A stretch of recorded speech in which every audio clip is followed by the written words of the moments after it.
Suzane Louise von Richthofen was born on November 3, 1983, in Sao Paulo. She was the eldest daughter of a couple representing the ultimate dream of Brazilian social ascension. But her surname was not ordinary.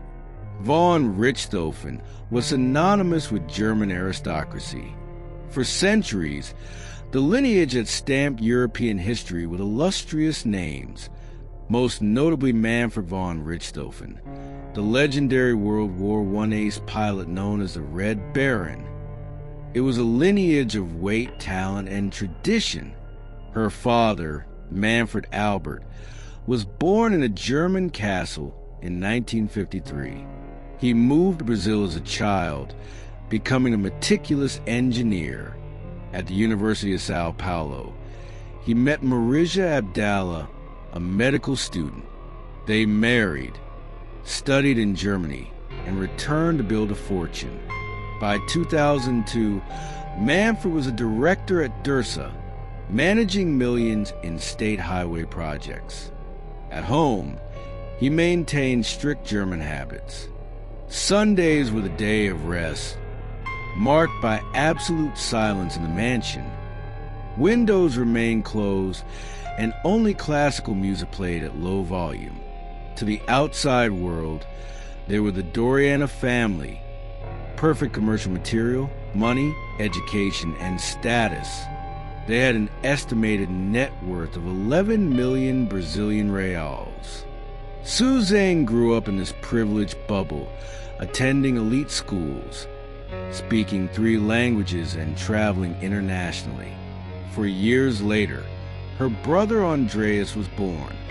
While Suzane was a golden child, Andreas was shy and lived in her shadow.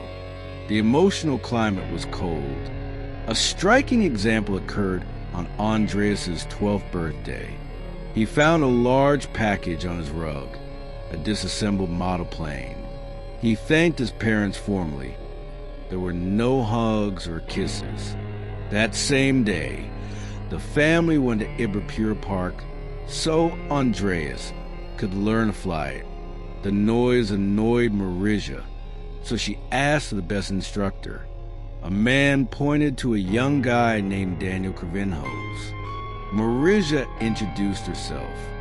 Manfred, proud, used the moment to discuss his German origins and the Red Baron.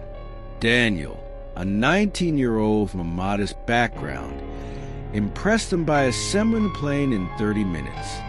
That meeting changed everything.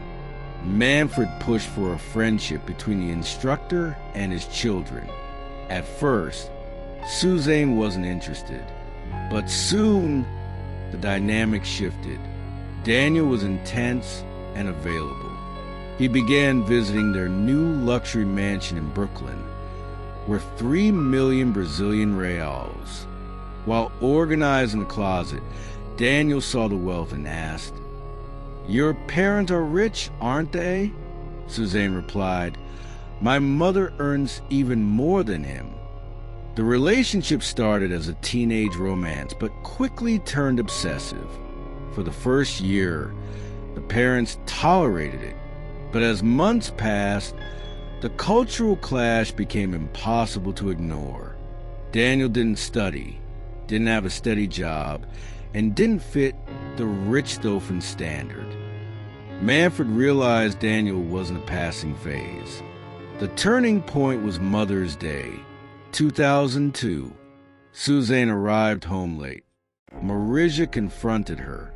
When Suzane admitted she was with Daniel, Manfred exploded. He called Daniel a bum and forbade her from seeing him.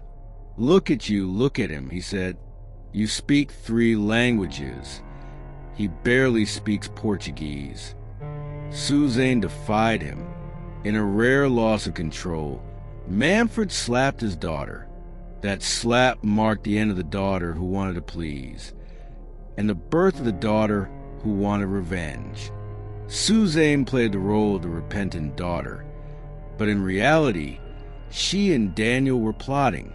They convinced themselves the only obstacle to their happiness and the fortune was her parents.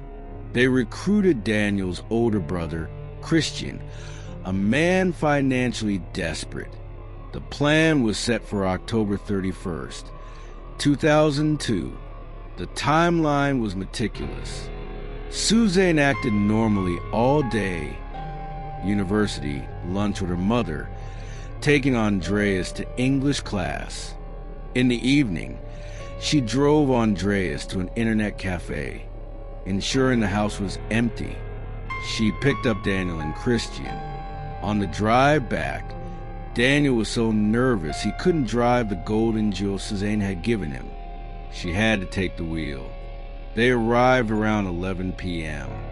Suzane entered first, checked her parents were sleeping, and signaled the brothers by turning on the hallway light.